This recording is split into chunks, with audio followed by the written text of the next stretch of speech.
பாம்பனில் புதிதாக கட்டப்பட்டுள்ள ரயில் பாலத்தை திறந்து வைப்பதற்காக பிரதமர் மோடி இன்று வரவிருப்பதால் பாதுகாப்பு கருதி ராமநாதபுரத்திலிருந்து ராமேஸ்வரம் செல்லும் தேசிய நெடுஞ்சாலையில் காலை 11 மணி முதல் பிற்பகல் 3 மணி வரை போக்குவரத்திற்கு கட்டுப்பாடுகள் விதிக்கப்பட்டுள்ளன. ராமேஸ்வரம் நகர பகுதியில் வாகனங்கள் இயக்குவதில் கட்டுப்பாடுகள் விதிக்கப்பட்டாலும் அவசர சேவைகளில் பாதிக்கப்படாமல் ஏற்பாடுகள் செய்யப்பட்டுள்ளன.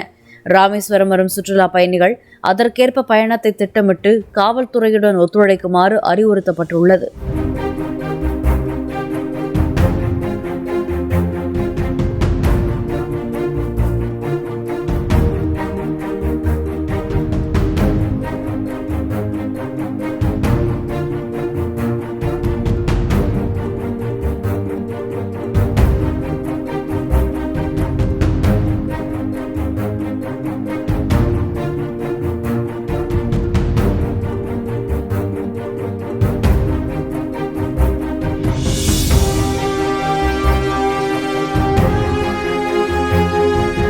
பிளே ஸ்டோர் மற்றும் ஆப் ஸ்டோரில் இருந்து பாலிமர் செயலியை QR கோடு மூலம் பதிவிறக்கம் செய்யுங்கள்.